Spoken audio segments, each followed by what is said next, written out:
I have said and written a lot about free will over the years. Many of you find my argument against free will to be very provocative and even off-putting. What I hope to impress upon you is that the illusion of free will is itself an illusion. The illusion of free will is itself an illusion. If it makes you uncomfortable to think about these things, just skip this journey with me. My argument against free will. Just skip this. And against free will. Just skip this. And against free will. Just skip this. The popular conception of free will rests on two assumptions. The first is that each of us was free to think and act differently than we did in the past. Just skip this. The second assumption is that we are the conscious source of many of our thoughts and actions in the present. All of our conscious experiences, our thoughts, intentions, desires, and the actions and choices that result from them are caused by events of which we are not conscious and which we did not bring into being. You didn't pick your parents. You didn't pick your genes, therefore. And you didn't pick the environment into which you were born. And yet the totality of these facts determines who you are in each moment and what you do in the next. The next thing you think and do can only emerge from this totality of prior causes.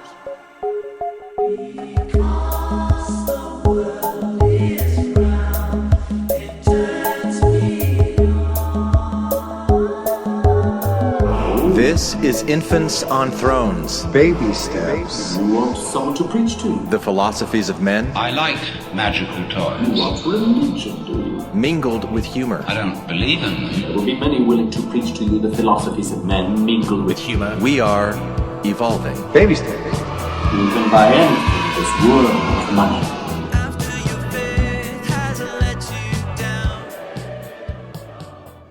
Look for the good in everything. Look for the people who will set your soul free. It always seems impossible until it's done. Look for the good in everyone. Welcome back to Infants on Thrones. I'm Glenn Ostland, and this is episode 724. A purely determined response to Sam Harris's final thoughts on free will, part 1. And today I'm joined by Eric, a very intelligent listener who really wanted to have this discussion with me, so he reached out and we really had it. And you're going to really hear it. And it's really going to start right now. Really. Okay, I'm recording now. Perfect. So, all right. So I'm here with Eric and a few people from Patreon who may or may not join in the course of this conversation. We are going to be talking about free will. Sam Harris's episode 241 on Making Sense. It was 241, right, Eric? I believe so. I'm so bad with numbers, so I'm going to give you benefit of the doubt. It sounds like 241. I think it was 241. Yeah. But so Okay. you emailed me about a week ago and you said, have you listened to this thing yet? Because I want to talk about it. And I know who you are, but I don't know that any listeners know who you are, Eric. So do you want to introduce yourself really quick and share whatever details you want? Yeah. So I think a little bit of framing might be helpful too. Why this particular episode was so, I don't know, interesting to me. But yeah, I'm Eric. Hi, listeners. I've been listening to Infants on Thrones for quite some time.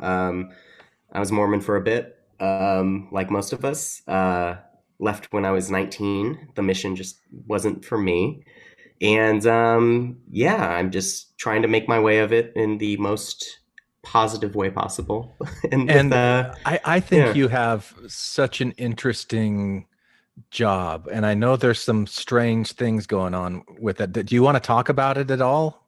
Yeah, I mean, okay, so I work for a language nonprofit. We teach Chinese language to American students of all ages. So learners from as young as, I think one of our students is like 9, all the way up to, I think one of our oldest is 74. And we try to help with language acquisition, mastery, that kind of stuff. But we got heavily politicized over the last maybe 2 years or so, especially around election time. So a lot of my job now, or was, being in press battles with the State Department over misinformation that they were spreading, and some pretty prominent people that you've sparred with, right? Mike Pompeo rings a bell. Yeah. He's not a fan of my work or me as a person. Yeah, because people associate you because your company is Chinese, and then they think that you're spies.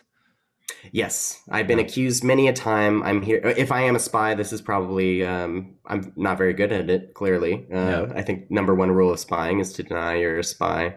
Yeah. Don't bring it up in open conversation. I'm breaking that rule. Yeah. So it's been a very interesting thing. I've got to see how the media worked inside and out. The way in which they report, don't report, kind of the manner in which they select,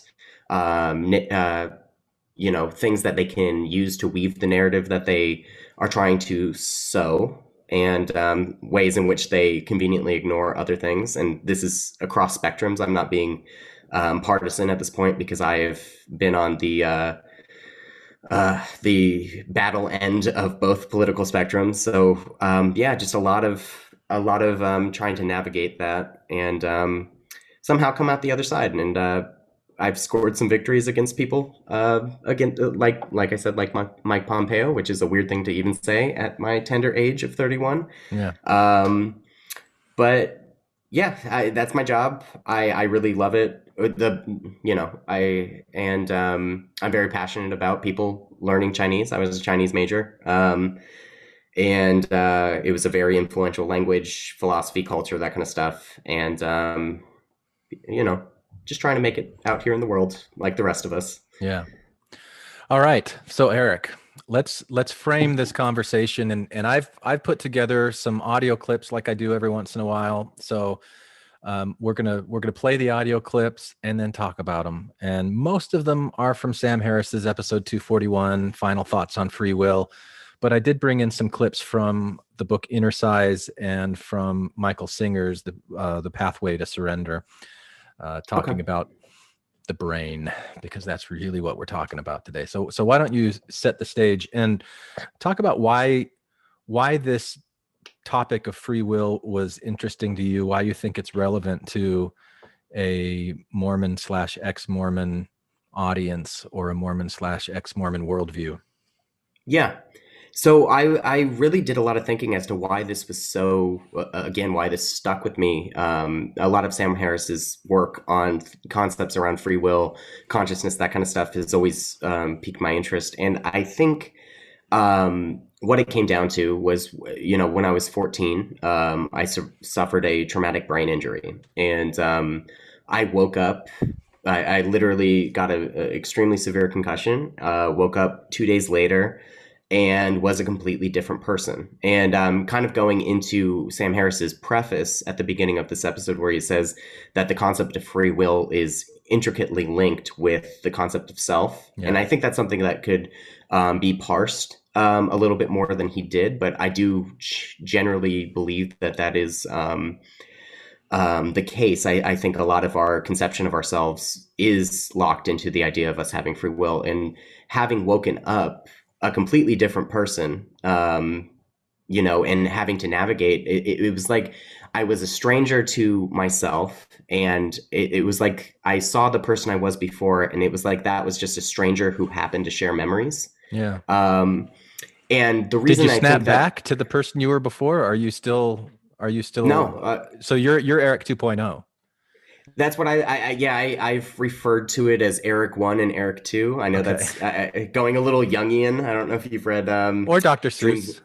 Dr. Seuss actually is way better. Actually, we might get canceled. We might get canceled for Dr. Seuss. So let's go back to Jung. Right. Yeah, true. Sorry. He had something about 1 foot, 2 foot was a little too much, but that's all I'll say. Sorry. Yeah. Not political at all. Okay. No, I never went back. I genuinely woke up a new person, and have been trying to navigate it since. And the reason I think it is so fundamentally, especially for ex-Mormons or believing Mormons who are kind of think about these types of things, the concept of free will, or personal agency is what they frame it as in the Mormon church, is so integral to the plan of salvation. It's so integral to their ethics, the morality that they superimpose on their members. I'm not using that word judgmentally, but it is so intrinsic to the core of the Mormon faith. And to have that moment where you wake up somebody else and you realize that not only yourself, and we can use the analog of soul, was malleable to the degree that it was, but also realizing that I wasn't to be completely acting in a totally different manner. Afterwards, it really brought up a lot of deep questions at an early age as to whether or not, the Mormon paradigm was real.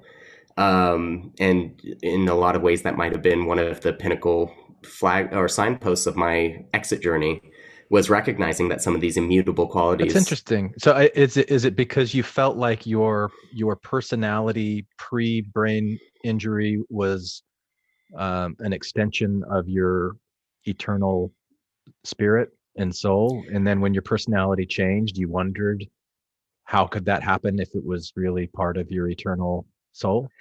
I think it was a lot that is the Mormon paradigm, from how I understand it and how I was taught. And I've realized that everybody is practicing their own version of Mormonism, Sure, if you really barrel down. But the way I understood it was, there was me in this lifetime, and then there was the eternal, my soul, that was organized in the pre-existence. It was a predetermined self, a predetermined entity. They really hit on that hard, as if the self isn't malleable. And so to experience such a profound shift in not only we're not just talking personality, we're talking everything that was intrinsic to the self I considered before. give me some examples. What changed? So my beliefs that resonated with me and didn't resonate with me completely changed. My interests completely changed. And I was going to maybe get into this later when it was apparent, but here's a really good example. I was able to play guitar a little bit before my head injury. And after my head injury, I could no longer play sports. So I started kind of looking elsewhere for extracurriculars and whatnot. And one day I sat down at the piano, and within 2 weeks, I was performing in front of audiences. Wow. Completely, I guess. Well, and this is where the language breaks down to describe it. I've told people I was self-taught, but there was no teaching. I just knew. I woke up and knew how to play piano. But How do you explain that now? I have no clue. It actively, I would love to have some, the brain chemistry and my hardware, maybe some cross wiring got mixed up during. Just say Akashic Records, and we'll just nod and just kind of go. Yeah, we'll just you just tapped into the Akashic Records, and it just collective unconscious. Yeah. I've always liked to tell myself, my grandfather, I never met him, but apparently he was self-taught in piano, and I was. My Mormon story was, his spirit came down and taught me how to play while I was kind of unconscious. Obviously, I don't really believe that anymore, but it's a really hard thing. And I'm not alone. There's many instances of traumatic brain injuries, people waking up and being completely not just fluent, but native in foreign languages they never spoke before. So ultimately, my point is the self is extremely malleable. Yeah. And, as you bear down into causality, Sam Harris kind of adopted a Newtonian cause and effect paradigm when he was describing causality. But when we look at it, it is hard to parse out the self or the choice from the factors that preceded the choice to such a degree that it's, I'm not 100% if I don't believe in free will, but I definitely can say I don't believe in free will as it's popularly conceptualized. Well, that was the problem that I had with, and anytime I don't think this is the first time that we've covered Sam Harris's view of free will on the podcast. I think a couple of years ago we did an episode or two about it. my understanding of free will was never what Sam Harris is presenting on there. So I've always been a little bit lost. And I just want to be very clear from the start of this. Like, if it sounds like I'm critical of Sam Harris, I'm not. I like in any place where it sounds like I'm critical, it's just because I don't understand. it's that I don't understand what he's talking about. That's not a failing of his. That's just I haven't read what he's read. I haven't studied what he's studied. I understand some things. I don't understand other things. So I just want to approach it that way. This is a way for me to try to better understand what the argument is, because to bring it back to the Mormon bit about free agency, that's what they called it when I was growing up in the church, was free agency. And I think at some point they dropped the free part and called you. What did you call it, Eric? You said personal agency. I think they changed. Yeah, and I'm having trouble keeping up too. Yeah. I definitely remember free agency, and I did have I almost said lecture. It definitely was a lecture. A priest. What is it? Class? Wow, I'm definitely not Mormon anymore. It was Eric 1.0 during the third. I know Eric 1.0 would be on top of this and is judging me somewhere from heaven because clearly he's not alive anymore. Yeah. I was in a class and it was just turned into agency, and I was taught about how you basically were free to either choose to be with the Lord or not be with the Lord, and I was like, this sounds well. And you just said the phrase that when I went to EFY, especially for youth as a teenager, the theme was free to choose. I'm free to choose to win or lose. And there was this Kenneth Cope song, I'm free to choose to win or lose, whatever it is. I always understood free agency as just whenever a choice is placed before you, choose the right. The choice is placed before you, right? And a lot of what Sam Harris is talking about is you can't put the choices before you yourself, so therefore you don't have free agency. And just that was hard for me to free to snooze, says Jared Carter from the Peanut Gallery. Thank you, Jared. Yes, free to snooze.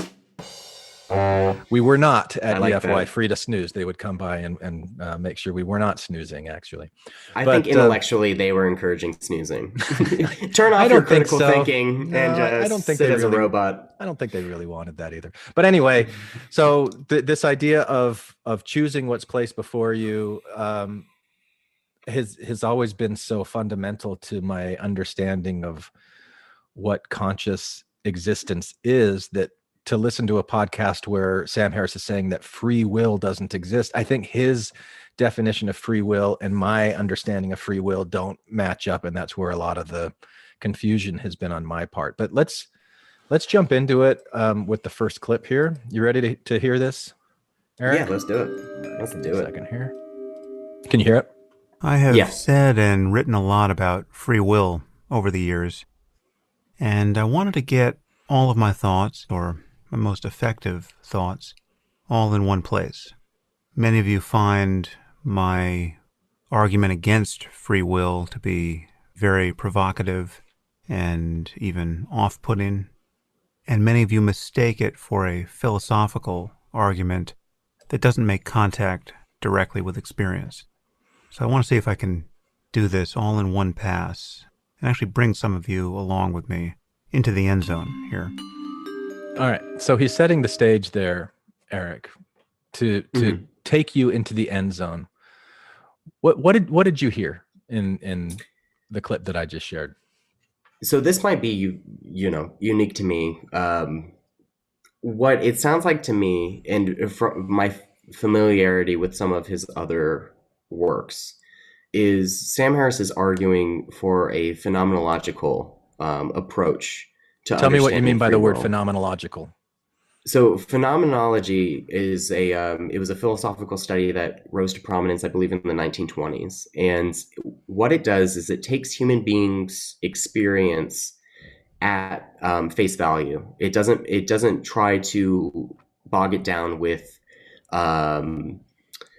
truth claims or concrete reality, but it tries to take the experience itself as almost a valid engram of an organism's what's the word I'm looking for?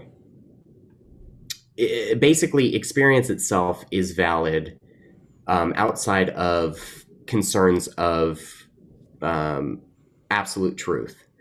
And it was trying to break away from the notion of there is a one fundamental reality in which A happened, and even if you experienced B in the face of A was still the constant. And it was trying to look into, well, why did you experience B? Is B still valid? Did B somehow become spawned out of A? This was also around the time where Freud and Jung were rising to prominence. So Psychology. you're talking about the causal relationship between A and B? The causal relationship between A and B, but also not dismissing A or not dismissing B just because A was the consensus. Does that make No. sense? So No. if I saw a ball get kicked, let's say I'm playing kickball back in third grade. I see a ball get kicked and it hit a kid in the face, right? That is my experience of what happened. And obviously that's with the fallibility of memory and all that kind of stuff. But let's say I have a camera that actually filmed it, and maybe the ball went by the kid's face instead, right? It's trying to look at why I experienced what I experienced. And this is... It's I'm also confused, going back, Eric. Are you saying that the ball Okay. did or did not hit the kid in the face? I'm saying did or did not is irrelevant to viewing experience. You're remembering that it did, but his experience of it was that it didn't? Correct. Potentially, yes. Yeah. Okay. Let me go another. I'll take another tact. Maybe All this right. is not okay. So one of the issues that happened back in with Descartes was the Cartesian divide, which is, in a sense, he used a bunch of philosophical proofs to build himself to the conception, and I'm using shorthand here, but the conception of I think, therefore I am, right? The idea that he at least could be sure that he existed. That was Descartes' big thing. He was very much in the realm of your sensory inputs could be an illusion. You could be being tricked by some other entity that exists outside of yourself, whatnot. You really can't trust your senses. And the fundamental proof that Descartes wanted to get to was proving that he existed. And he did it in a way of saying, even if I was tricked, there would have to be a subject to be tricked in the first place into believing it existed, and therefore I exist. That's kind of the route he went. The problem is then when he tried to move out from there and prove the rest of the world existed, you, me, that kind of stuff, he really couldn't do that. And I think that's still a philosophical problem that nobody's concretely argued. A lot of people will get either, consequentialist on it, where it's like, okay, even if that rock doesn't exist, if I kick it, I'm still going to feel as if it did, so I might as well behave as if it does. That still doesn't necessarily... I gotta push time out on that. I am lost, Eric. I don't know what we're talking about. Oh, okay. Let me take this. Okay. This is a hard one. Do you have time? We can do a whole philosophy. No. No, I know. No, this is just a little clip from Sam Harris to set the table. I know. Okay, let me. I'll go through what I'm thinking, and we'll see if we get there. Okay. Right? The idea, basically, let's start with: I can maybe prove that I exist, but I can't necessarily prove everything around me exists. But why? What do you mean you can't prove that other things around you exist? You see it. You don't need to prove it. Why do you need to prove it? I don't get it. Well, I don't disagree with you. I'm summing Descartes up. But why? Why are we talking about Descartes? Because it's getting back to phenomenology. Oh, okay. I promise it connects in. Okay. So all right. basically, this was what Descartes was obsessed with. So Descartes used what I would argue is kind of a cheat. He basically argued that other things around him existed because God existed. And since then, philosophically, we have been stuck with what is called the Cartesian divide, which is where Descartes kind of skipped in showing his work and used God as a fill-in to answer questions that he didn't understand or didn't have an answer to, and started reasoning from there. So the entire philosophical pursuit of reason is actually linked back to a very bad philosophical argument, is what I'm saying. So that was Descartes. So phenomenologists decided, well, let's not worry about the Cartesian divide, and let's take people at their experiential self, and let's start there, instead of worrying whether or not their experience matches a conception of objective reality, which is what Descartes was trying to build to. Let's take people at experience. So into that first clip, that's kind of what I'm hearing Sam Harris, and I know he's mentioned phenomenology before. He's trying to start at the experience of the conscious subject. So you're responding to him saying a lot of people say that this is a philosophical argument, but I'm telling you this isn't philosophy. This is based in everyday experience, and that's where you're saying phenomenology. Yes. Okay. And you're saying that which I would argue. You're saying it's not a philosophical argument. Philosophical. Right. Say that again, Eric. I would argue to Sam Harris it is still a philosophical argument, even though he's trying to shortcut to experience. Okay. But I do see where he's going. Yeah. It's because he's trying to say this isn't just a semantic argument. This is based in actual experience, and if you pay attention to your thoughts and where they arise, you'll see that you don't really have any free control over even your own thoughts. And so how could there be a free will? Anyway, we're jumping the gun on that. Yeah. The other thing about that clip that just kind of rubs me the wrong way, but Sam Harris is kind of like this anyway, where he's like, my way of viewing things is the right way of viewing things. And if you don't understand it, it means you're wrong. So let me see what I can do. And hopefully I'll carry you into the end zone in this. Because if you don't agree with the way that I see it and you don't understand, then you're not in the end zone. 100% agree with that as a valid criticism of Sam Harris. Just bugs me. Yeah. Okay. All right. So let's go on to the next clip here. Now, I found to my surprise that this is a very sensitive topic. And so here I want to offer the usual disclaimer.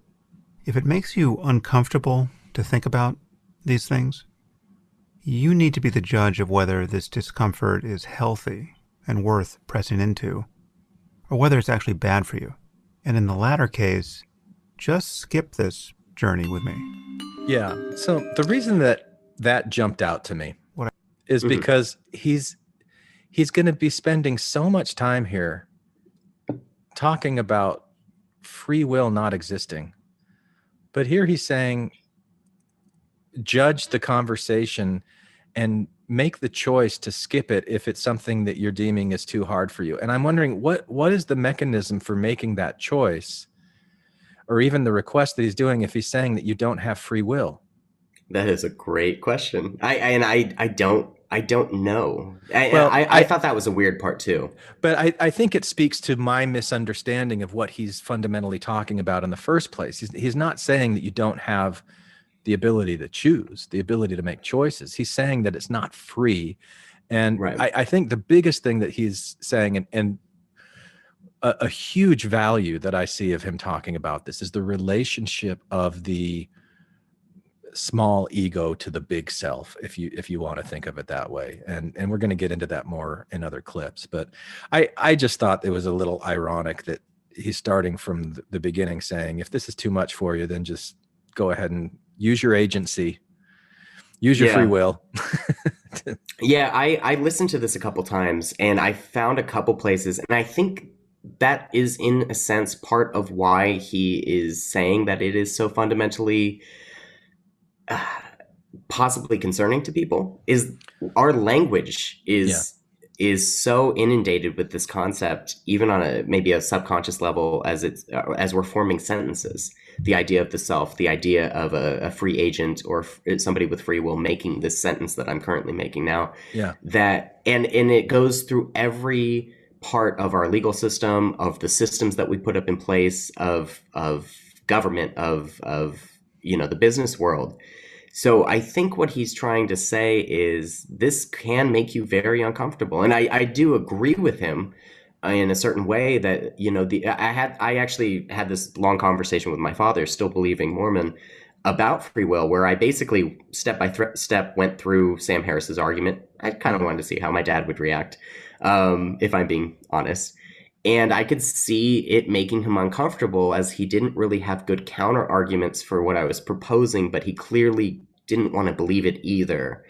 And so I think he's trying to nod at that discomfort, but the idea that, you're free to make a choice to skip this is kind of ironic in the context of what he goes on to discuss. Yeah.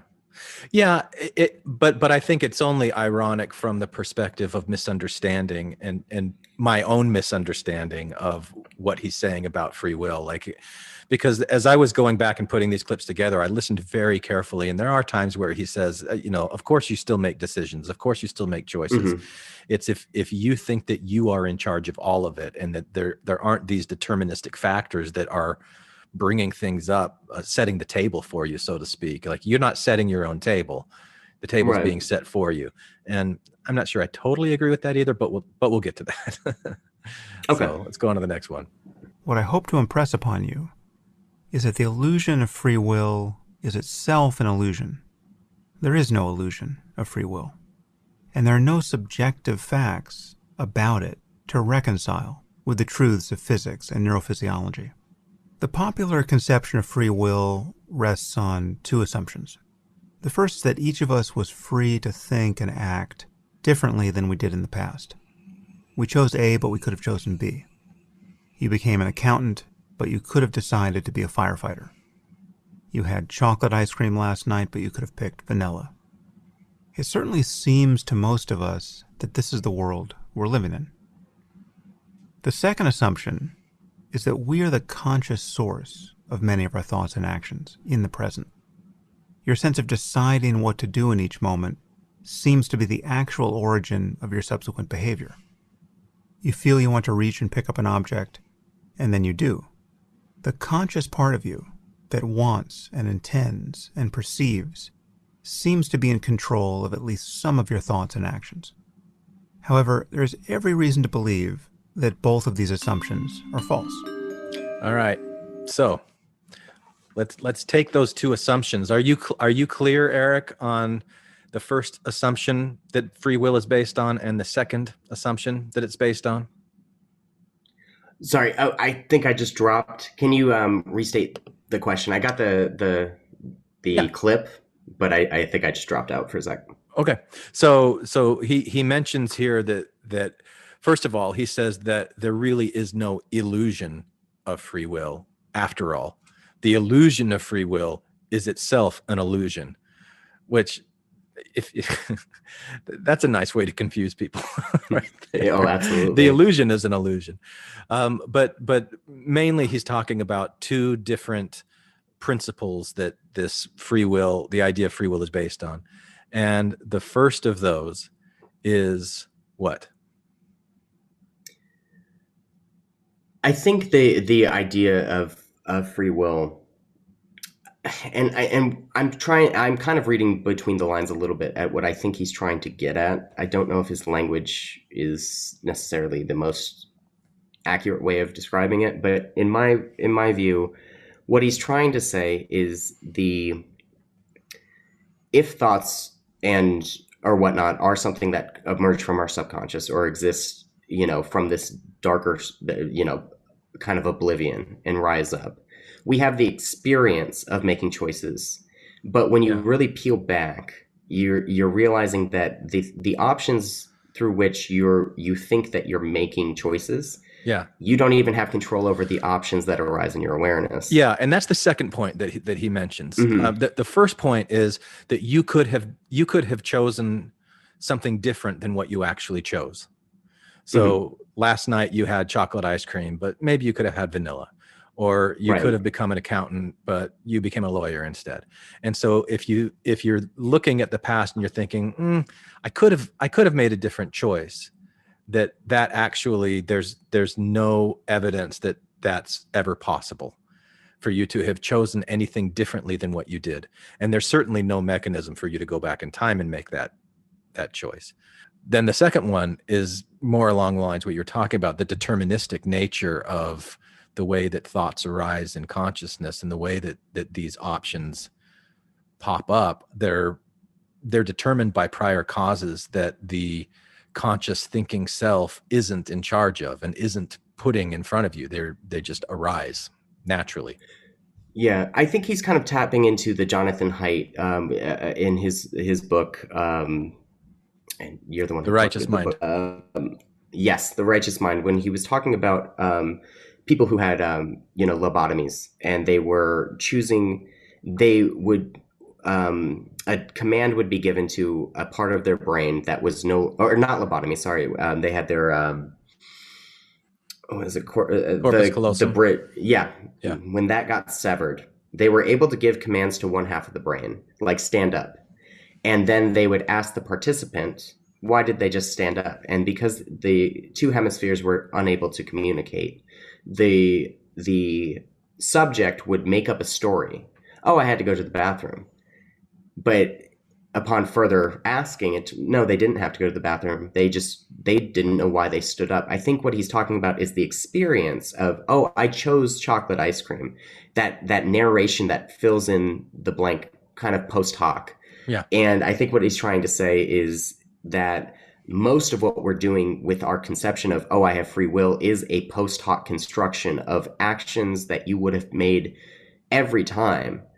But because you have the experience of having chosen it, because of this post hoc narration, we have come to the conclusion we made that choice, even though in all likelihood the choice was made by us, at least on a subconscious level, without our conscious awareness of it.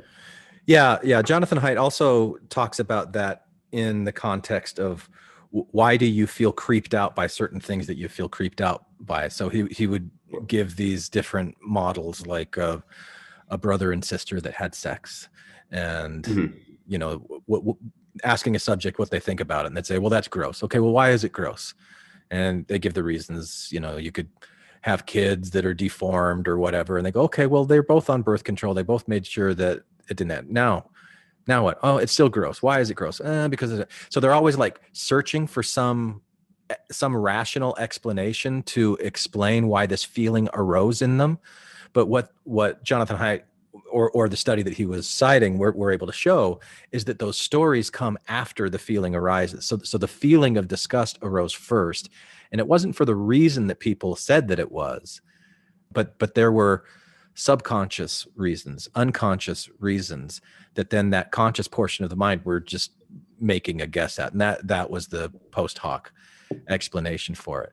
So I do think that the second part of what Sam Harris is saying is that we have the sense that we're choosing, or that we have the ability to choose, but something arose that was outside of our conscious awareness or conscious control for that to arise. Yeah, I definitely agree with that. And there's I'm going to butcher it. It's an Albert Camus quote, and kind of why I probably would consider myself more of an absurdist as opposed to kind of the hyper rationalists that most, I would argue, a lot of philosophers are. Not most, but a lot. Is the quote is man is the only animal who seems not to understand what he is. And I do think that on a lot of levels we have so many things that are informing our decisions, and so many of them are subconscious, and we in a lot of cases can get almost addicted to the narration that plays out in our head to justify why we did what we did, that we don't realize that a lot of what we do is biologically driven, or environmentally driven, or a combination of the two. So yeah, I think there's, again, I think there's something here. I just don't, I don't know that I go as far as Sam does. But yeah, I do think there is something to it. Yeah. And a good way to illustrate that, and I'm sure for a lot of listeners, like, one of the most infuriating things is when they're told, oh, you chose to leave Mormonism. And I don't know about you. I don't in any way feel like I chose to leave it. In fact, you might be the special one, Glenn. Well, I don't know. true that too. For me, though, like if I look at all of the personal sacrifices it took, like the rational choice would have been to stay, outside of the fact that I just couldn't believe it any longer. But I also didn't choose not to believe it anymore either. And so I think there's something to this idea of, sometimes things are beyond our control, and maybe the system in which we are operating is so complex, we are never going to, within the limitations of our own consciousness, we're never going to have a full reason. And again, this is where I land in absurdism. I take the position of, I don't think I'll ever possibly know. I'm not saying that I can rule out an objective causal structure or choice. I think it's so complex that my brain can never fully know it. Yeah, but so what if the choices that you made accumulated over time, and it wasn't like, okay, I flip one switch and then boom, I don't believe in Mormonism anymore. But it's like 10 years ago, I had a choice. Am I going to read Fawn Brody's No Man Knows My History or not? I'm kind of curious. So yeah, okay, I'll read it. Did I have a choice as to whether I was going to read it or not, or was that just predetermined? And then I read it and I struggled with some things. I didn't leave the church then, but then I read Bushman, Rough Stone Rolling, and then I read Van Wagenen, and then I read, and I just started doing, and eventually all of those cumulative choices brought me to the point where I just couldn't, I couldn't feel comfortable being in sacrament meeting or being in Sunday school anymore and wanting to share the things that I was learning. But this is an environment where that sort of stuff isn't welcomed. Yeah. So I was, so it was really, really an uncomfortable. So it wasn't like there was a single choice that then I went out, but I take responsibility for every step of this journey that I've ever taken. And I don't disagree with Sam that there are about determinism, but I think that this idea of agency, where there are certain choices that go into what you're factoring as determining, I don't see him doing that. I don't see him making that move where there's things that I've chosen that then alter the options that are placed before me, where I can make a choice, and it's still a constrained choice, but so it's might not necessarily free, anything goes, but that I'm still making the choice. I still have responsibility for what it is that I do. Yeah, and I don't know that he's arguing you don't. And one thing that I think stood out to me there is, you said you were curious to maybe read Fawn Brody's book, but did you choose to be curious? I know a lot of people who also knows Fawn Brody's book exists, but they weren't curious to read it.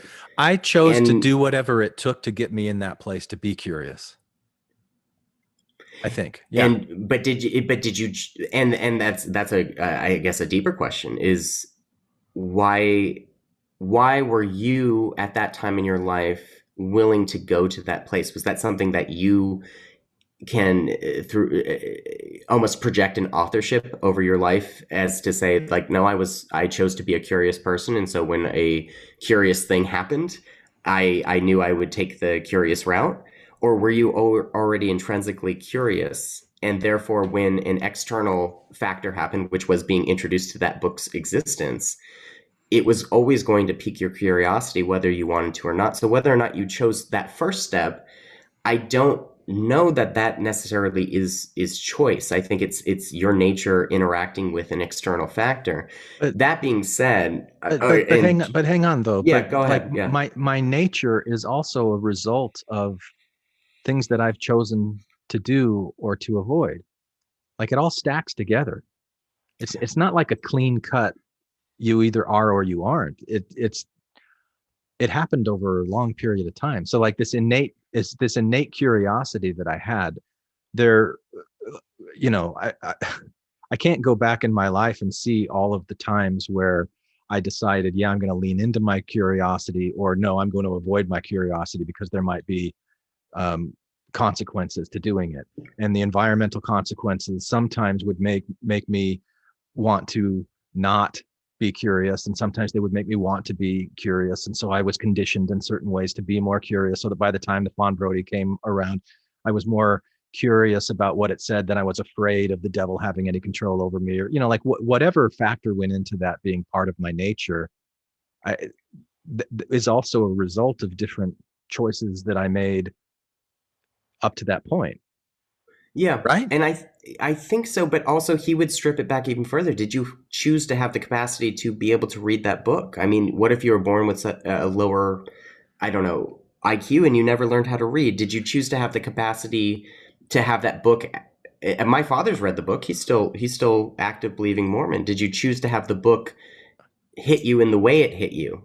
Did you choose to have the capacity for the curiosity in the first place? Some people just don't have a capacity for curiosity. I think that's, did you choose to have the genetics that would factor into you living long enough to find that book? Did you choose to have the genetics that would factor into you, being able to overcome the fear of the devil that was instilled in you in an early age? So what you're doing is you're giving examples of things that I really didn't have any choice over. And are you doing that as a way to then extrapolate that out to say, therefore, you didn't have any choice over any of the decisions that you made? I'm personally not. I think that's the direction Sam is going, and I think because you shared that you have some things from Inner Size. I do believe that there is a way to maybe push the current of where you're moving, but I don't believe it's like I can wake up tomorrow and just decide to be a different person unless I got a concussion. I didn't say that though, did I? No, I know, but I think that's a lot of the popular conception of free will. This is the other problem too, is Sam seems to be going after a popular notion instead of a philosophical consensus. So he is attacking people's perception of free will, which is obviously going to be extremely wide range and it's very hard to boil down. And the popular consensus of free will, of how it seems other people seem to operate in free will, is not necessarily indicative of the entirety of possibilities of an expression of free will. So, because I think I'm on your side a little bit, where I do think I have some ownership over some of my choices. But I think it is a long-term learning to interact with my subconscious. This is kind of going into Jungian. I'm a big fan of Carl Jung, but I don't think it's a direct route. It's almost like tacking a sailboat versus rowing. I think a lot of people's conception of free will is rowing. I'm going to get from A to B, and personally, I think it's more of I want to get from A to B, but there's no, within the confines of causality and environmental factors, all that kind of stuff, there is no route from A to B. I do believe in a way of working with your own currents, but I still do believe that those currents are in some way constrained. So I could wake up tomorrow and want to be a football player. I don't have the capacity to do it. They're always constrained. There are always constraints, but that doesn't mean that they're, like you set the table with 3 options as opposed to setting them with 10 options, as opposed to setting them with an infinite number of options. There's a constrained set of options to choose from. And there's all these factors that would go, okay, I like the taste of this food over that food. I like the way that it smells better. I like, things subconsciously that are making me lean towards choosing one over the other. But there's still ultimately a choice where I go, yeah, I'm going to do that. Or no, I'm not. And like, I've done dieting a lot over my life.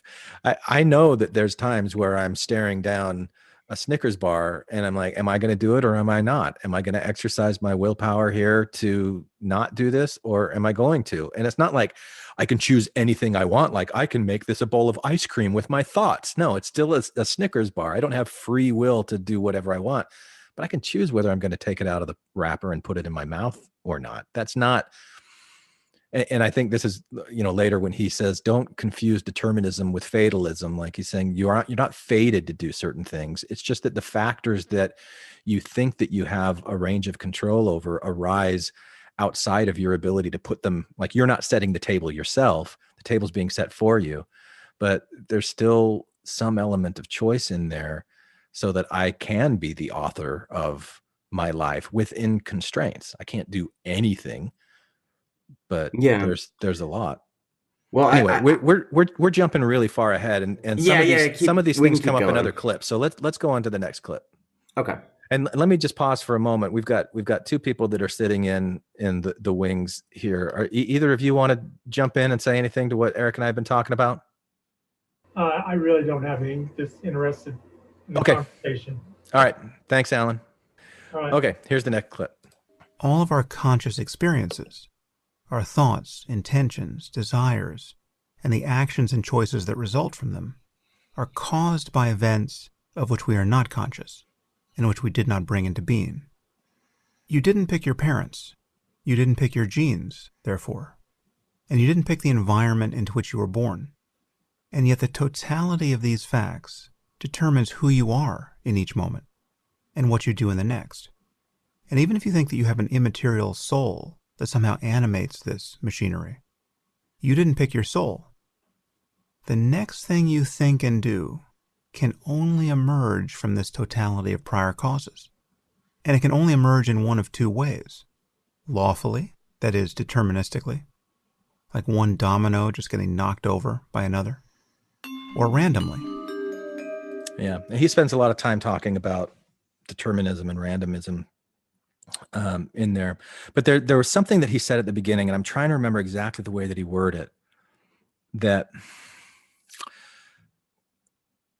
the options that arise were outside of your conscious awareness and had absolutely nothing to do with you putting them there.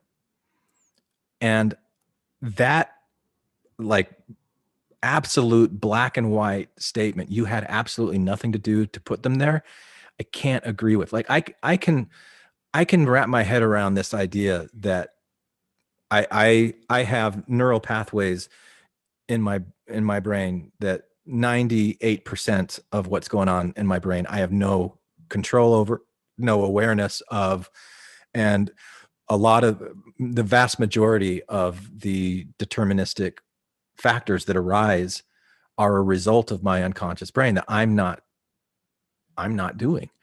But if I decide I'm going to live in Arizona instead of Indiana, which is a choice that I made at one point, then something that happens to me 2 years later in Arizona, instead of, I'm not in Indiana anymore. So I put myself in an environment where now there are things that are arising that are outside of my control, but there is this connection to a choice that I made 2 years previously that puts me in a different environment, puts me in a different location, surrounds me with different factors. And that didn't just happen that way. That was a decision that I made. So there's still this little piece in here that he's the all or nothing black and white stuff that I just can't buy. Yeah, I do find Sam interesting in the sense, like, I personally look up to him. He was very helpful when I was leaving Mormonism, but I do think he's also guilty of a lot of the things that I was trying to get away from. And black and white thinking, I think, is something that sneaks into his thought process without his awareness of it. I definitely agree with that, and kind of, and I'm not sure where I fall on that either. That one's a rough one for me, because I did hear an argument one time: a choice can't be free unless you're actively able to weigh the consequences of the choice. And because we can never know the consequence. I hate that. Okay, so yeah. Tell me what you mean by free. A choice can't be free. What does that mean? Or maybe maybe it can't be considered a full. Maybe it can't be considered a full choice in the popularized conception of a choice. A lot of times I still don't know what that means. Like, the free idea as opposed to what? The idea that I have two options in front of me and I have perfect information about both. This is actually something that appears in economics. Never have perfect information. Exactly. About either of them. Right.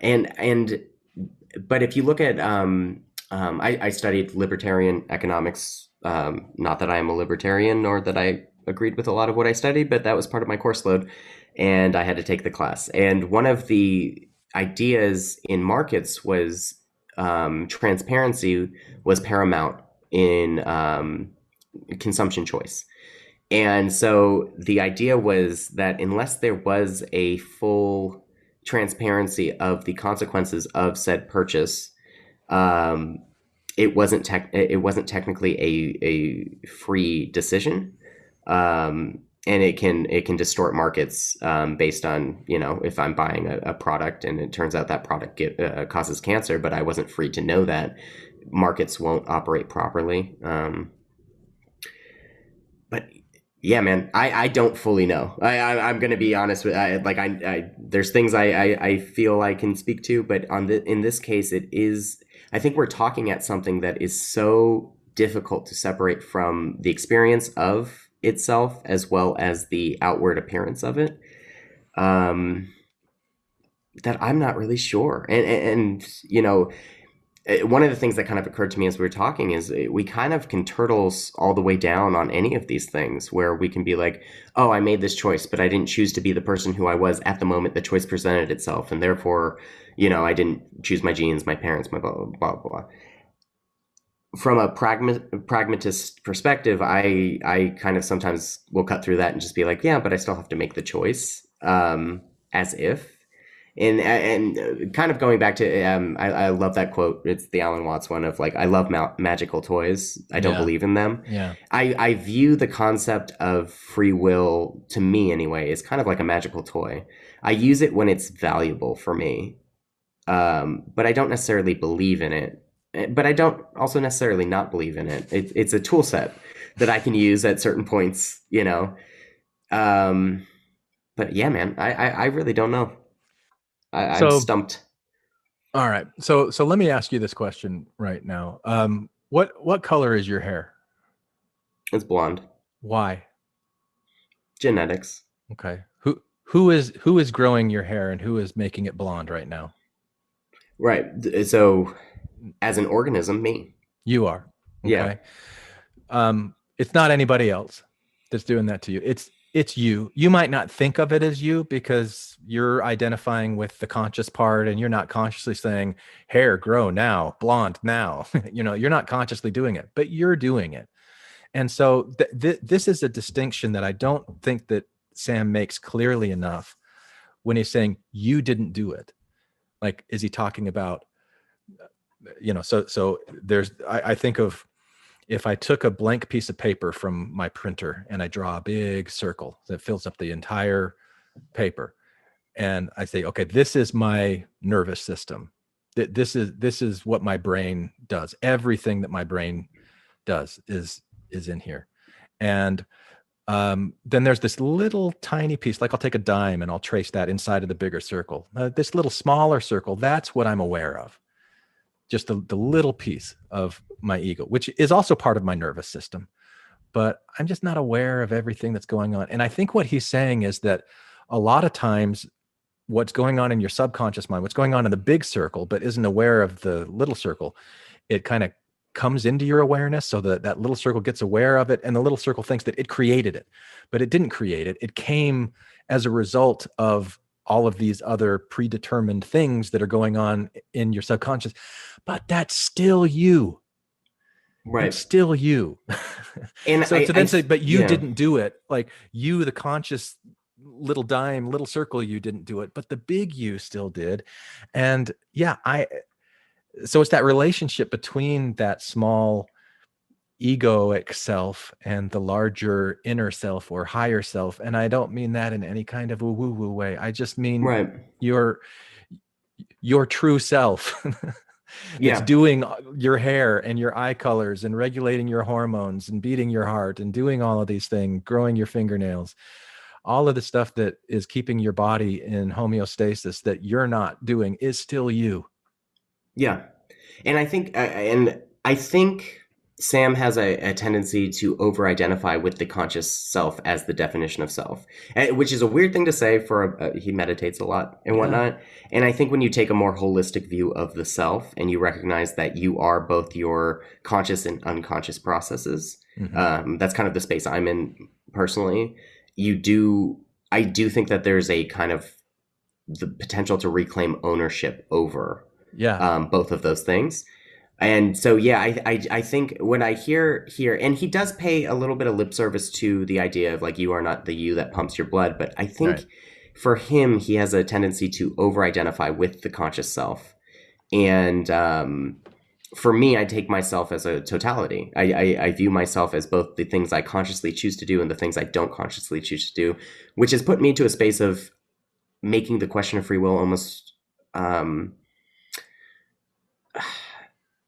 Is it even a question worth asking? Because the presumptions of free will usually come from an over-identification with the conscious part of myself. Yeah.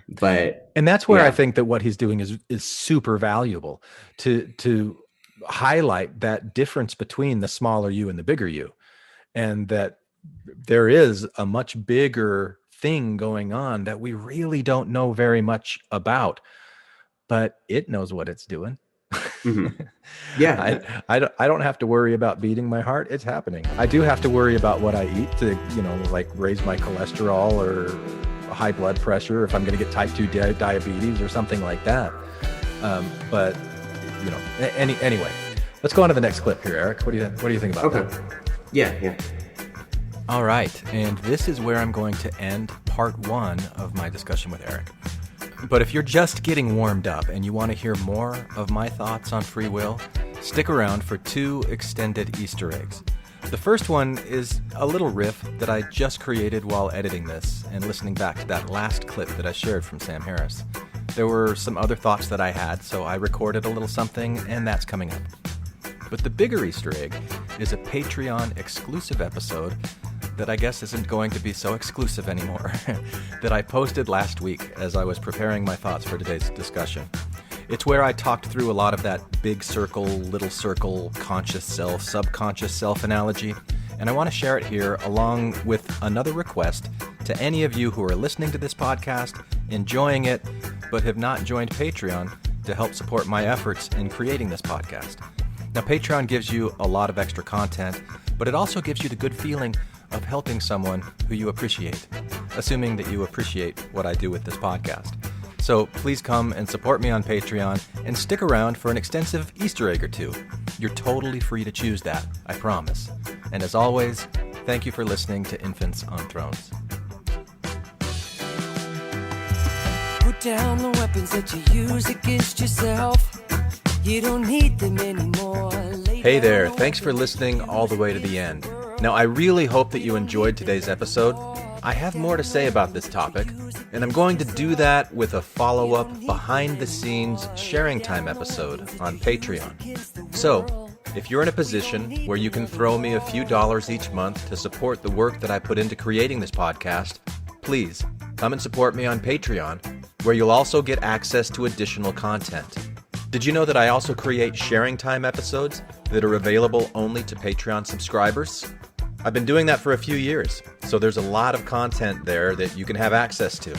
So please come and support this podcast if you can. I greatly appreciate it. Hi, this is Hillary. Matthew. Ryan. Carol. Keith. Ashley. And I like to play bingo online while listening to Infants on Thrones. You can comment on this episode on the website, infantsonthrones.com. And if you really like what you hear, give the Quorum a 5-star rating and write a short review on iTunes. I did. Anyone for the closing prayer? My worst crime is an inside job. Dark thoughts taking over like an inside mob. I tune into the scene between the eyes and take a breath. Thank you for listening to Infants on Thrones. I sit still and watch the thoughts float past me. Never mind the future, never mind what the past be. I like to jump and let the universe catch me. 3, 4, watch the beauty blow past me. I keep my pockets light, destination in sight. Keep my actions elevated to compassionate heights. I'm walking past the fight, laying down arms of the night. Choosing love when I pick up this mic. So we can make love, not war.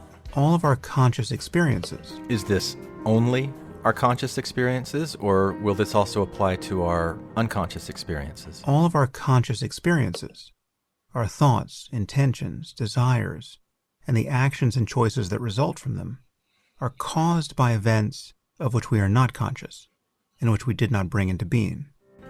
Okay, so if all of our conscious experiences.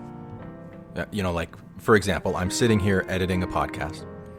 I'm having a conscious experience. I'm making choices over what I'm going to edit, what I'm going to say, how I want to respond. And you're saying that this was brought about by things that I didn't have any conscious awareness of? Is that your statement? All of our conscious experiences, all of them, our thoughts, intentions, desires, and the actions and choices that result from them, are caused by events of which we are not conscious, and which we did not bring into being. So I wasn't conscious of grabbing this audio and putting it into GarageBand and doing, like I'm doing this with outside of my conscious experience? I don't think so. You didn't pick your parents. That's true. You didn't pick your genes, therefore. Also true. And you didn't pick the environment into which you were born. True, but I did decide to move to Indiana for graduate school and live there for 20 years and then move back to Arizona. I made those decisions, so I've got some choice of the environment that I'm in. I also chose to stop going to the Mormon church, even though I didn't choose to be born into it. But, okay, let's go back to what you have to say, Sam. And yet the totality of these facts determines who you are in each moment. The totality of these facts.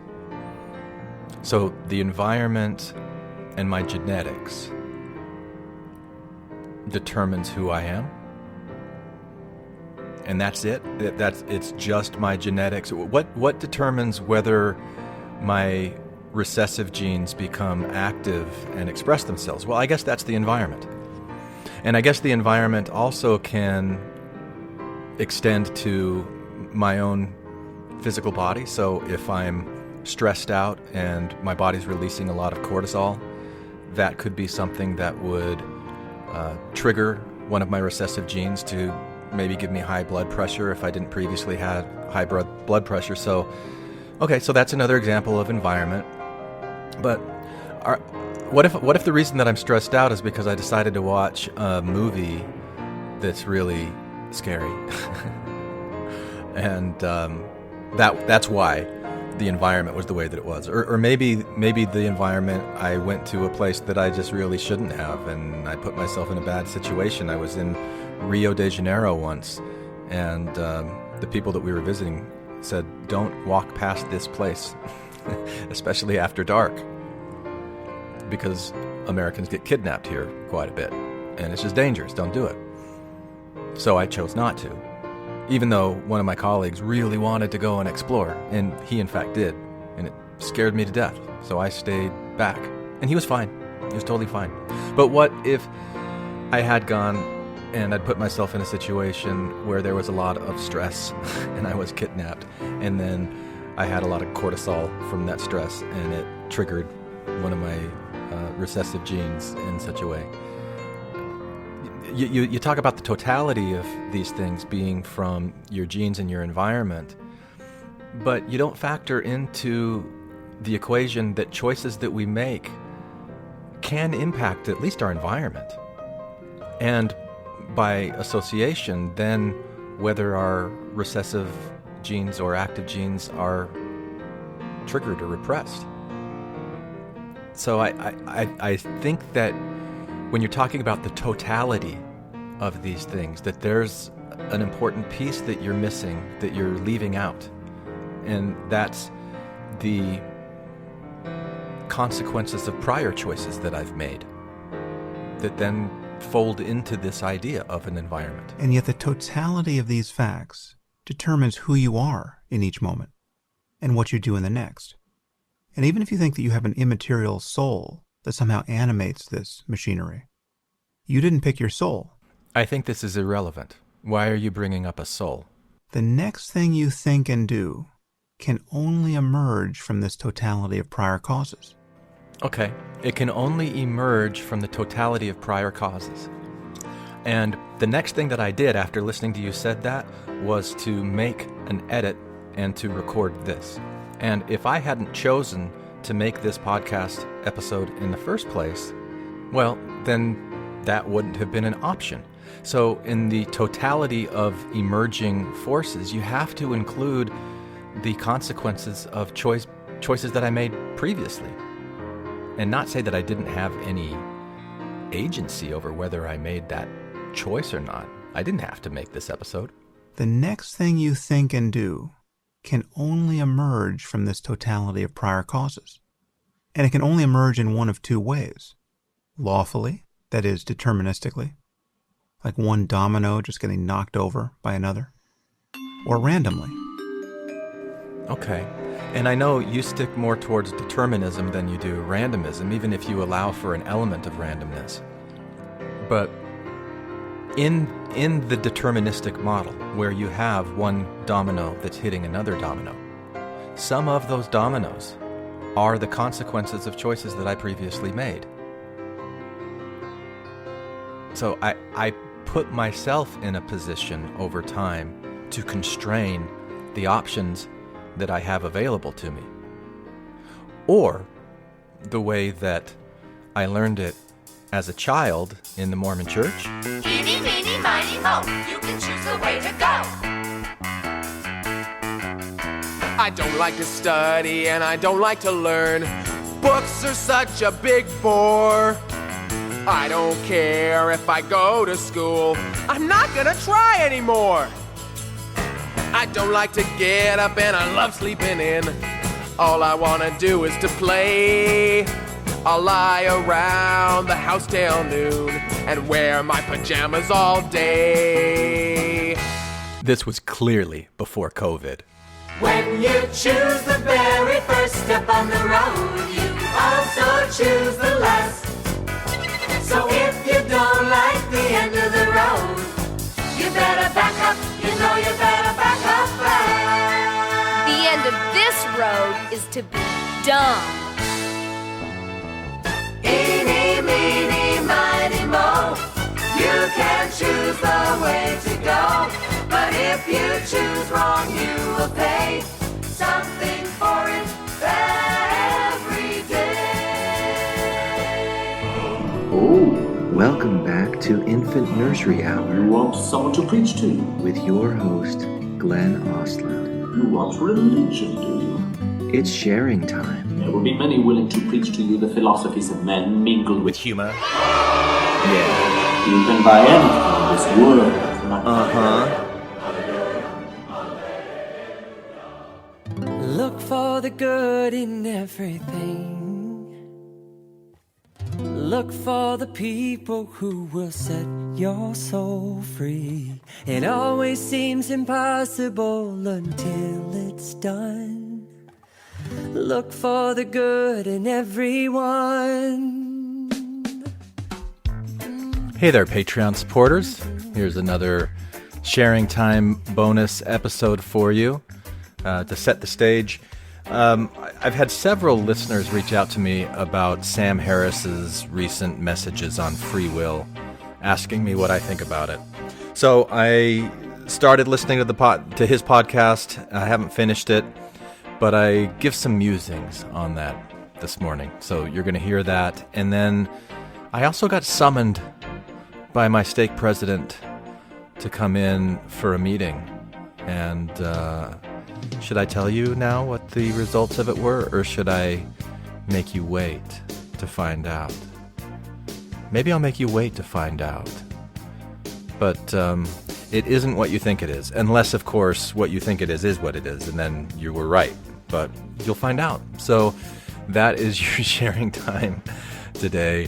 And then I'm going to end with I'm going to share this song with you that's been stuck in my head for the last few days. There's a documentary called Fantastic Fungi, which is amazing. If you haven't seen it, I highly recommend it. And they also did a soundtrack where a bunch of artists just contributed songs to this soundtrack that's really cool.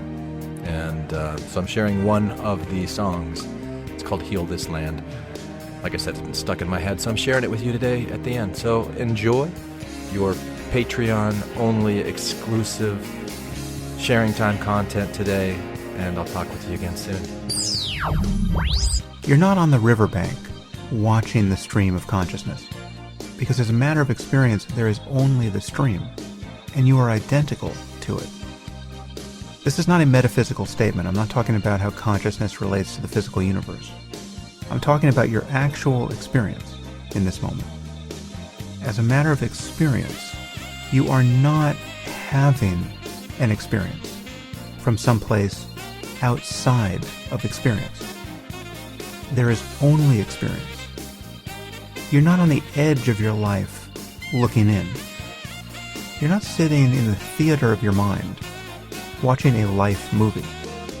And the feeling that you are, the feeling that you can stand apart from everything that's happening, and this feeling of being free to choose the next thing you do, or the next thing you notice, the next thing you pay attention to, this feeling is itself part of the movie, yet more appearances in consciousness. There's just consciousness and its contents in this moment. All right, here's some thoughts on what I've listened to so far from Sam Harris, his episode Final Thoughts on Free Will, which I haven't finished. I have to take in chunks because it frustrates me so much.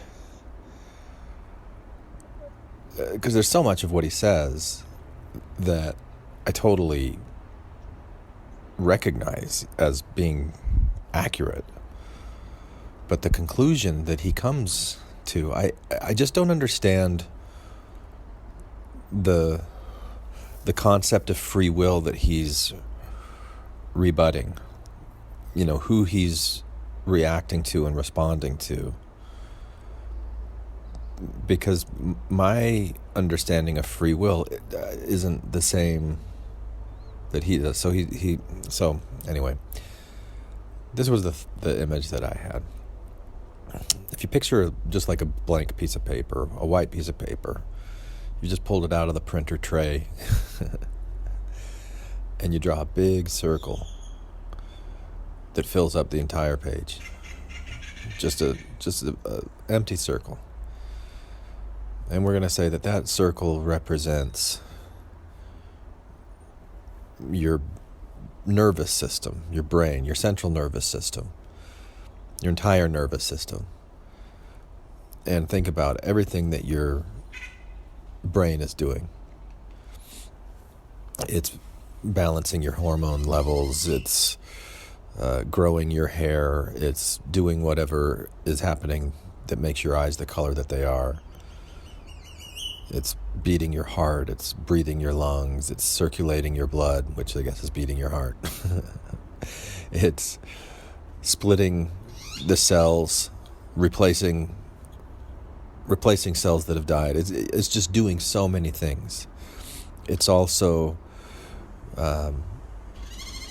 as a part of this nervous system, you've got different sensory organs, like your eyes and your ears, which are receiving vibrational data from the external world in the form of photons that hit the retina on the eye, or disturbed air molecules that hit the eardrum. And, our body translates those physical impacts into electronic signals that travel through nerves into our brain, and then an image is rendered or some kind of meaning is generated. The experience of experiencing whatever it is we experienced is created by the brain. All of these things are happening within this circle that we drew on the page.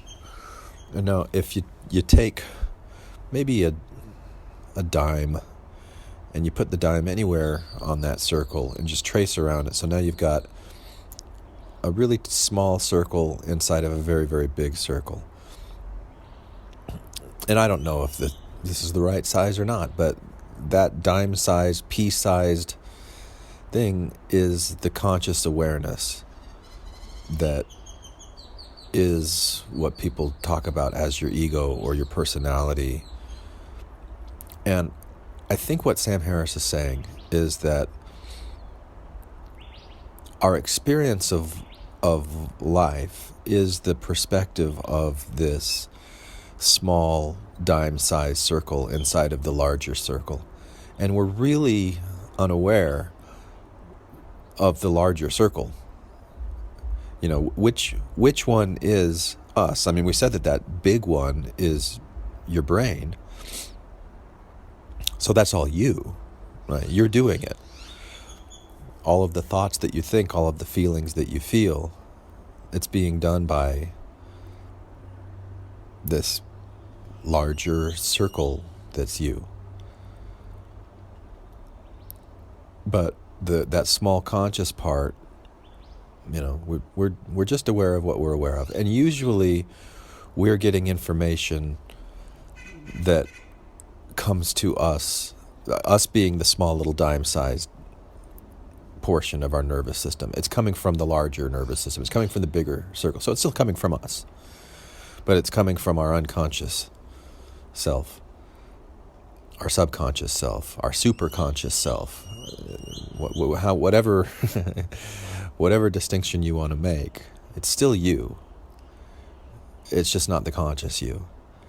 And I think what Sam is doing is saying, you guys are so confused because you think that the small little circle that you are is controlling all of this stuff, and that you can just make a choice and say, I want it to be this way. But you don't understand that you're only responding to information that's being fed to you from this larger circle, which is interacting with everything within its range. So if you think about that large circle, where does your nervous system start and where does it end? So like right now, I'm sitting in my backyard and I can see a tree and a little Buddha statue, and I can look up at the sky and see the clouds. Does my circle end at the tip of my eyes, or does it end at the extremity of how far I can see? Because the light from the clouds that I'm seeing, these are photons that are bouncing off of that, and they're hitting my retina, and so then I see it. I have this experience of vision. So my range of perception extends quite a bit further than my physical senses that are there to detect it. But so where do you draw the boundaries? There's sounds that I'm hearing right now that are coming from I can hear cars driving on a road that's probably about a quarter mile away. So my sense of hearing extends out. So you could think of maybe that larger circle of my nervous system ends at my eardrums or ends at my retina, and that's the point where it starts to interact with the outside world. But there's the outside world that's within the range of my perception, and then there's the outside world that's outside the range of my perception. So maybe there's a larger dotted line that can take into account my experience of being alive, because all of those things that are within my periphery are being detected by my central nervous system, and I'm being fed only a small portion of it. So that small little dime part is only aware of a certain amount, because I can't focus on everything all at once. I just don't have the bandwidth, haven't developed that talent. But the larger me, the bigger circle me, and I think sometimes in mystical, spiritual, woo-woo, whatever you want to call it, traditions, that's referred to as the higher self, the inner self, the spirit, the soul. I'm really comfortable talking about that as my central nervous system. And that is my higher self, my inner self, my true self, that is experiencing, it's taking in the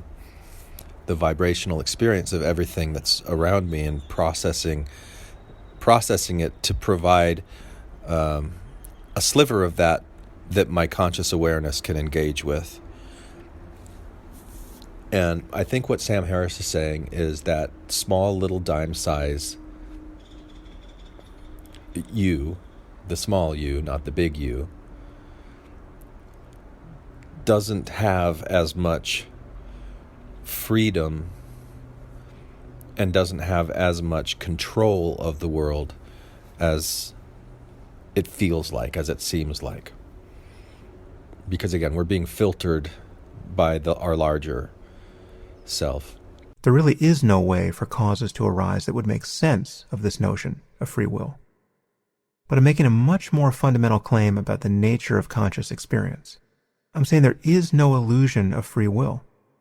If you pay attention, you can see that your experience is totally compatible with the truth of determinism, or determinism plus randomness. Let's run a little experiment. But where what he says breaks down to me is it's when he's talking about you, and you didn't do that, you didn't do that. You know, he does this just ridiculous. I find it so unconvincing and uncompelling, this thought experiment of saying, think of a movie. Just go ahead right now. Just think of any movie. Let's run a little experiment. Just close your eyes and take a few deep breaths. And now think of a movie.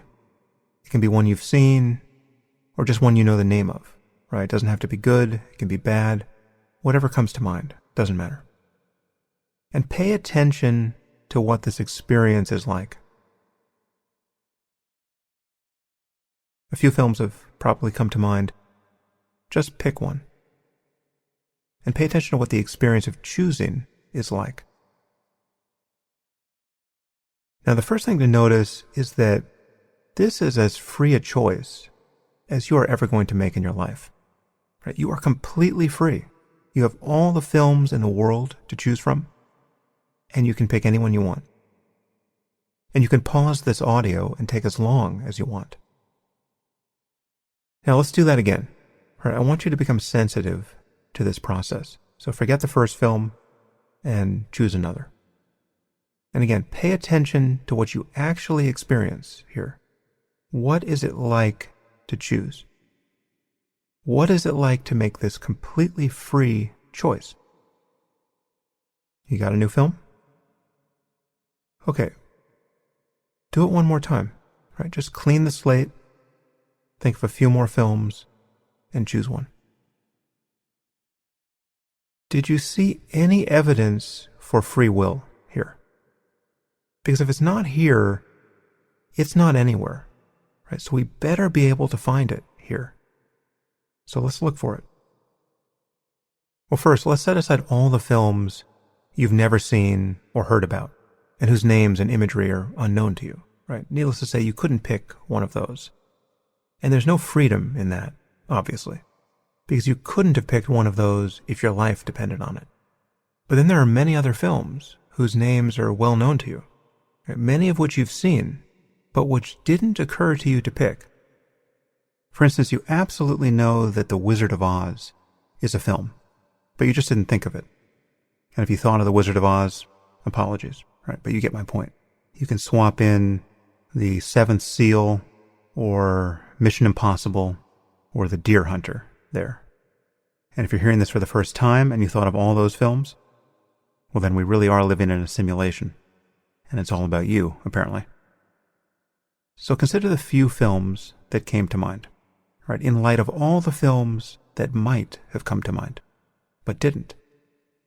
And ask yourself, were you free to choose that which did not occur to you to choose? As a matter of neurophysiology, your Wizard of Oz circuits were not in play a few moments ago.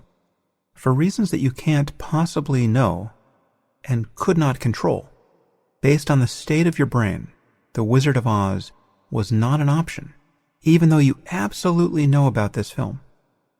And if we could return your brain to the state it was in a moment ago, and account for all the noise in the system, adding back any contributions of randomness, whatever they were, you would fail to think of the Wizard of Oz again and again and again until the end of time.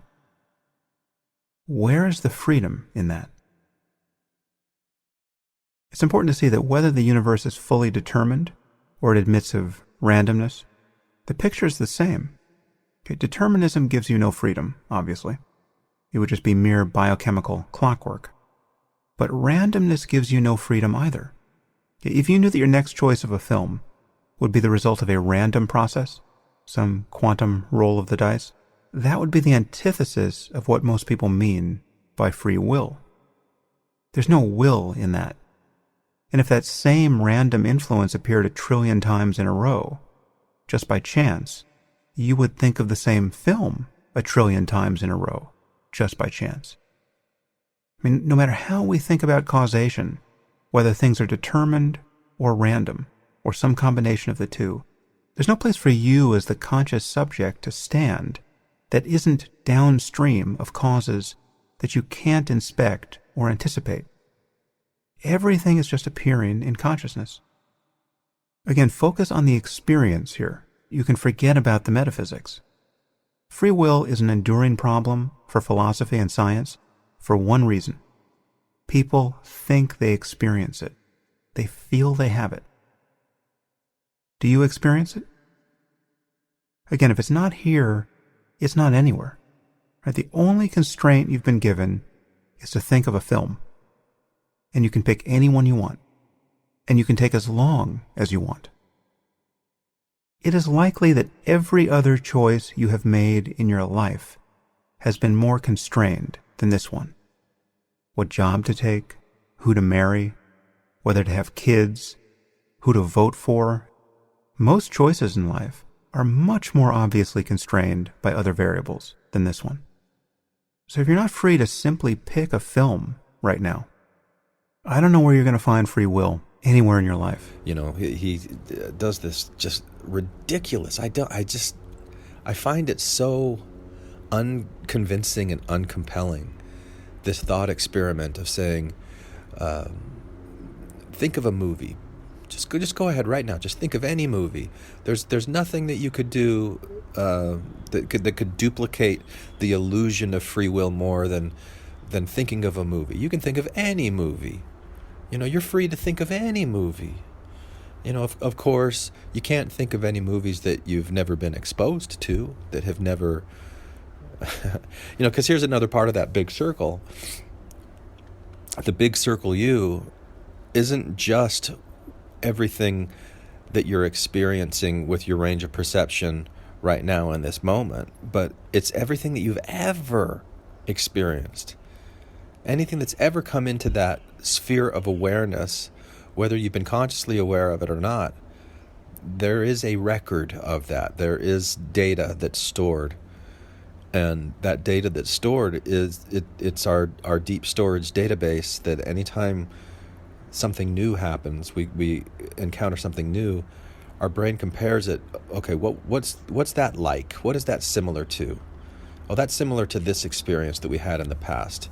Okay, that and in the past, when you experienced this, you felt fear, you felt anger, you felt desire, you felt shame. You know, our deep storage system is filed by emotional valence. And so I'll look and I'll see the face of somebody who reminds me, for whatever reason, there's some similar features that remind me of my uncle.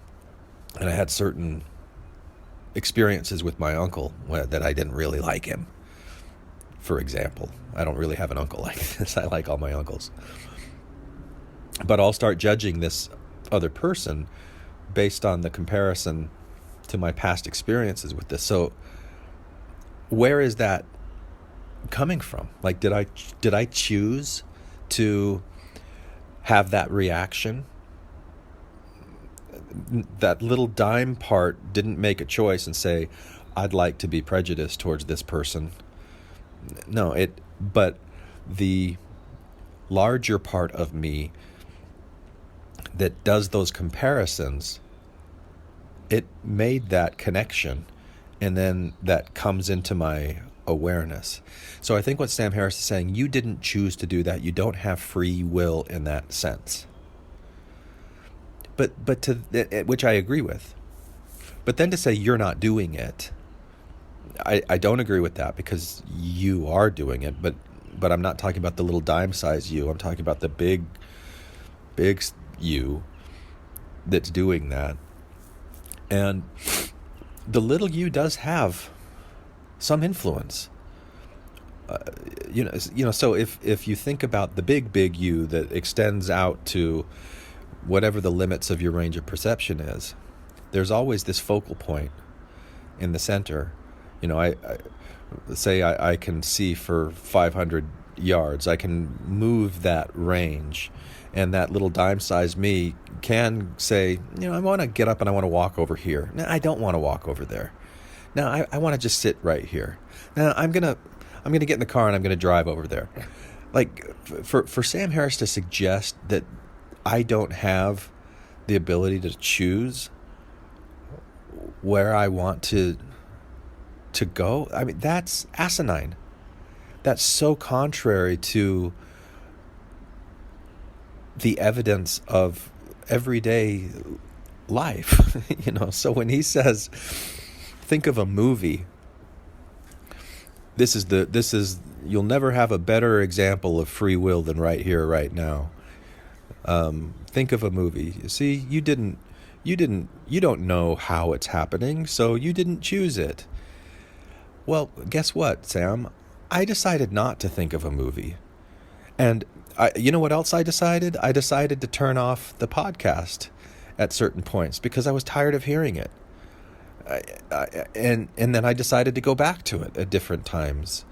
And okay, I'm going to re-engage with it now. Okay, I've heard enough. I've got to turn this off right now. Like, I am making those choices. I'm making those decisions. And whether it's the I that is just that dime-sized I, or it is the coordination between the dime-sized I and the big circle I, it's still me that's doing it. There's still freedom. So it might not be freedom in the sense that anything goes, but it's freedom in the sense of no one's holding a gun to my head and saying, you've got to do this. There is a range of choices that can be made and options that can be made and a decision that's made. And I'm comfortable with saying maybe that decision's being made by the larger circle, by the subconscious thing, and the dime-sized me only thinks that it made the decision. I'm comfortable with that. But I wouldn't say that that's not free will. I would just say that means that there's a bigger you that you don't understand. There's a bigger you that is expressing its will, and you don't understand all of the mechanisms for it. So learn more about it. You've recognized that there's a place of ignorance. You don't know yourself very well. Well, how can you? We've not been taught to really understand ourselves. We're taught to engage in every single distraction that we can possibly do that keeps us from really understanding ourselves, that keeps us focused on outward things rather than the internal processes that are creating our everyday experiences, the things that we are doing to put ourselves in a situation where we're getting triggered and feeling angry or feeling sad or feeling happy, creating great peace in our life, great joy in our life, moment to moment. Whatever it is that we're doing, we're so ignorant of the fact that we are doing it. And so the message that you don't have free will, that it's just determined and we're along for the ride, ouch, man. I can't get behind that. I can get behind that there's a lot more going on that you don't understand. I can totally get behind that. I can get behind the experience of free will is illusory, because And he didn't mention specifically the righteous mind, but he did talk about how in clinical situations they're able to ask a person to explain why they did something from the perspective of neuroscience, and a story is created to justify it, but it's an ex post facto story. The decision to act was simply because a scientist sent an electronic stimulus to a certain region of the brain, which then said, okay, do this. And that's why the person raised their hand or whatever it was they were doing the experiment. And then they asked the person, why did you raise your hand? And they're like, oh, I, the little dime right here, have to tell a story that's going to be acceptable to things that I understand, things that this person's going to accept, and constructs a story right there in that moment that isn't really why. It's not this cause and effect, this happened and then this. It's the thing happens because that big circle, higher self, inner self, true self, made a reaction to the environment around, and then the smaller self followed what it was, the impulse, the instinct to raise the hand, because the brain's doing it. And they're like, why are you doing this? I don't know. I can't tell you. But there must be. So just like the scientist is pushing a button that's sending an electronic signal into the region of the brain, I think that little dime-sized person, self, the smaller self, can also push buttons that send electronic stimulus to the brain. And we do that every time we turn on the TV. We do that every time we're putting on a podcast. We do that when we wake up in the morning. We stand up and we go into the bathroom, whatever our routine is, and we decide, I'm going to brush my teeth. No, I'm not going to brush my teeth. That little circle is sending the electronic impulses to the different region of the brain, saying, yeah, I want to do this. I want to have this experience right now. I don't want to have this experience right now. And sometimes there's conditions where I think when you're in a calm state, especially, where that larger inner self is very receptive to what it is that the smaller dime-sized self wants to do. But then there's other times where the amygdala kicks in, fight or flight or freeze, and the brain, the larger self, says, all right, step aside, dime-sized guy, I got this. And you don't have as much control to make changes to it. And I think this is the elephant in the rider metaphor that Jonathan Haidt talks about in The Righteous Mind. Anyway, those are just some thoughts that I've had over the Sam Harris thing. I've had several people ask me what I think about it. We're going to do an episode on this, but I just thought for those of you on Patreon, you might enjoy hearing the musings of Glenn as I'm sitting in the backyard in the morning after coffee and meditation, and so those are my thoughts. And you want while I'm here, let me tell you another story, because I was up in Utah this last weekend with my 20-year-old daughter, visiting my mom. And I went up and met John DeLynn and talked with him for a little bit. I haven't talked with him in a long time, so it was nice to see him. And he told me about Natasha Helfer Parker's excommunication stuff, because I don't pay attention to this stuff anymore. What's really going on in the larger Exmo world. And it was so strange. He told me the story of her getting contact. She moved from wherever she had been living to Utah about a year ago, and then got contacted by the stake president, and they started initiating proceedings and yada yada. And that very day, I got a text from somebody saying, "Hi, Brother Ostland, the stake president would like to meet with you. Would Wednesday at 7 be a good time?" And I'm like, whoa. Are they doing something right now? Because what John told me that Jeremy Reynolds has this excommunication thing, and Natasha, I'm like, okay, now they're going after the lower tier. Have they gotten down to my level yet? Where they're coming to clean house? And so I wondered, how do I respond to that? Do I just ignore it? But I was so curious. I was just so curious. So I responded. And I said, yeah, okay, I'll come to the church. I'll be there at 7:30. And that was last night. So I'm going to tell you what happened. And I toyed with recording it. And when I talked with John, he said, yeah, definitely record it if you go in and he record it.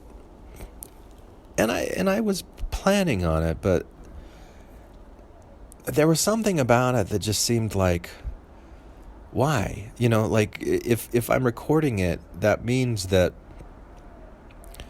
I'm going in with this kind of combative mood. Like I'm already in the us versus them mode. And maybe that's like I'm going to send an electronic signal to my brain that triggers the fight or flight amygdala response when there's nothing else. It's just that little dime part of me that's like, all right, these are your enemy. Let's go on the attack. And I didn't feel like that. So I thought, yeah, I'm not going to record it. And I didn't know why I was in there. I didn't know what was going on. So I'm sitting in the foyer. And it's been a long time since it's been about a year, because I don't think I've talked about this. I was going to, but a year ago before COVID, I went back to church, just to my dad's ward. I just went one day because I just wanted to spend some time with him on his turf, in his terms, just as a gesture, and just to see what would it feel like to be back in there now with the changes that I've been through. How would it feel? I was curious, and it was a pleasant experience. I mean, it was really interesting, actually. I could talk more about that, but anyway, that was the last time I was in a Mormon church. So last night I'm in the foyer, and there's kids in the cultural hall playing dodgeball. I can hear like activities, and I just felt so much nostalgia. The nice feelings of those nice times, like it wasn't all bad, horrible. This is the place I grew up, within this culture, within this environment, and I appreciated that. And then the guys come in. It was the stake president and the elders quorum president, and I'm kind of bracing myself for, all right, what is this about? We sit down in the high council room, and bottom line, they didn't know who I was. They didn't know anything about Infants on Thrones. They had no idea. There was no kind of disciplinary action or anything like that. So they said, we just rearranged the boundaries of the stake, and we were going through the records and looking at people that we haven't met, and we don't know who they are, and your name was on that list, and so we wanted to reach out and just get to know you a little bit. I'm like, all right. So I told them a little bit about me, and they told me a little bit about them, and they were the nicest guys and just so respectful. I talked with them about how I thought that everything is a fiction and everything is a symbol, and the only thing that was close to being combative was when I said, like if you have a group of people that says love one another,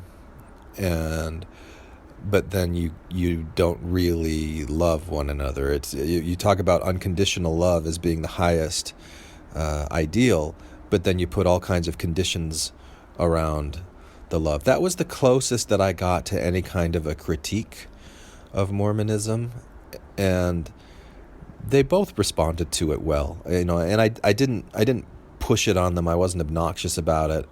And the stake president came back and he's like, "Oh yeah, I see that all the time." And he's like, the important thing is that we love each other and support each other, and they really believed that. Like I was really impressed with both of these guys, and thinking, yeah, I'm sure there have been people who have interacted with both of them that could tell horror stories where there were conflicts or something. Maybe, I don't know, but I didn't have that experience with them. It was really, really a pleasant experience, and it was nice to be able to, especially because I talk about it so much on the podcast, this recent one about anger and about being mindful of your feelings and emotions and recognizing the power that each one of us has to really determine what kind of perceived experience we're going to have. And I think so let me finish that thought. So it was nice to be able to go into what at different times in my life would have felt like going into the den of the enemy or something like that, and to just realize that that's such a silly story I was telling myself, and it's not real. There's not really any enemy. It's like what Yoda said to Luke Skywalker on Dagobah, right? I mean, you only have to be afraid of what you take into that cave with you. And so having changed my mindset and changed my heart, how I feel about things, really had an impact, and it was nice to go in and viscerally feel that. And I think this is maybe the main beef that I have with the Sam Harris approach of you don't have free will, that you just are receiving things. If you believe that seems like it's so potentially nihilistic and depressing. So you're telling me I don't have any way of influencing my experience of this life? What? And so that's not free will as in anything goes. You can do anything that you want to, but within this small range of possibilities in any given moment, I can choose to pick up a cup or not. I can choose to stand up. I can choose to keep talking. I'm choosing the words that I'm saying right now. Even if the I that's doing it is a marriage between the small dime-sized part of me and the larger full nervous system, full part of me. My experience of living is not that I'm just a victim to whatever's happening around me and it's all been determined and I have no say in it. So such black and white, absolute thinking of it's either free will where anything goes or it's nothing at all. What? Come on. You're smarter than that, Sam Harris. I think I can only, so I make up this story that at some point in his life he had some really traumatic experience with somebody who was like, well, that's free will.